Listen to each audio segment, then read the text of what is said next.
این مسیر 100 کیلومتری یکی از شاخه‌های راه بین‌المللی به سمت ازبکستان است و از زمان ساخته شدنش در دوران شوروی بار هم درست بازسازی نشده است. ساکنان و مهمانان و رانندگانی که در راه خوجند اشت رفت و آمد دارند میگویند 35 سال باز انتظار آباد و هموار شدن آن هستند.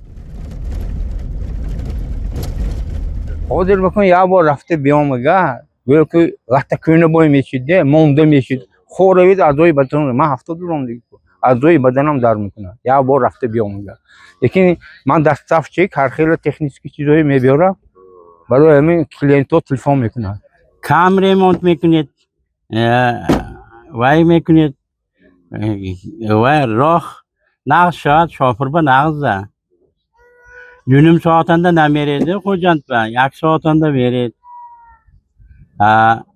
وای خداوی نمیکنید 3 سال 4 سال. مثل سالهای قبلی امسال نیز صاحبکاران و سخاوتمندان این کمبود اساسی ناحیه را به قدر توانشان اصلاح کرده ایستادند. آنها چندین کیلومتر راه ناهموار را منفرش کردند تا ترس و بیم رانندگان از صدمه ها کاهش یابد. به گفته رانندگان راه به حد ویران است که نه همه جرأت حرکت و بار کشیدن از طریق آن را میکنند.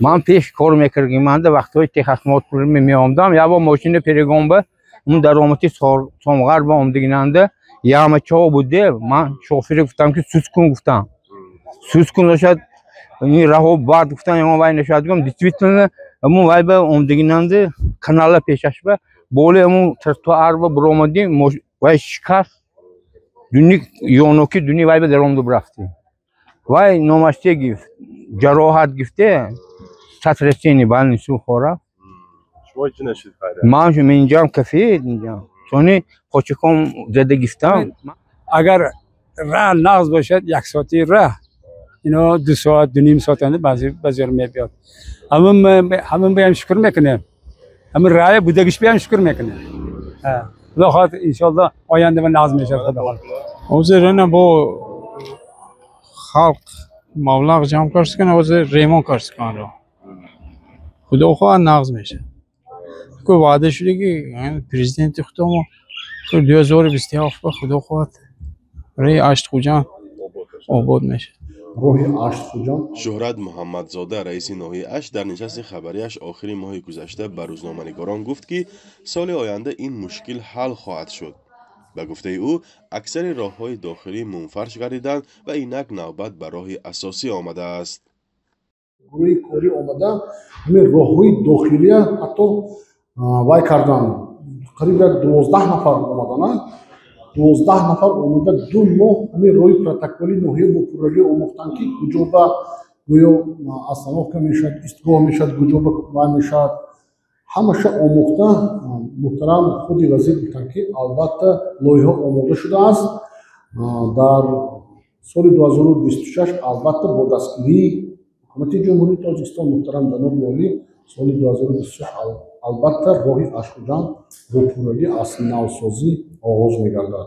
سال 2022 امامعلی رحمان رئیس جمهوری تاجیکستان در پیام سالانه‌اش گفته بود که در 5 سال آینده این مشکل حل خواهد گردید و در سفر آخرینش هم به منطقه مردم محلی را بار دیگر امیدوار کرد. برای ساختمان راه خوجانش اینقدر مبلغ زیاد در کار نیست چون که اونجا محلی اهالیشون کمتر دارای سرجانش کمتر ماست اونجا کمتر میشد اینقدر مبلغ بسیار هم لازم نمیشه. من باوری دارم که سالهای نزدیک همین راه هم نیست تجدید میشود. راه خوجند اشت اهمیتی بین المللی هم دارد. در حال تعمیر شدن این راه روایای ساکنان تاجیکستان و ازبکستان زیاد می شود و گردش مال و کالا بین دو منطقه رشد می کند. اکثر راه های ماشینگرد تاجیکستان که در دوره شوروی ساخته شدند کهنه و فرسوده هستند و برای تعمیر هر ساله آن میلیون ها دلار ضرور است. راه خوجند اشت نیز به دلیل خودکفا نبودن بودجه ناحیه تا حال تعمیر کلی را ندیده است. فرزان محمدی، رادیو آزادی، ناحیه اشت.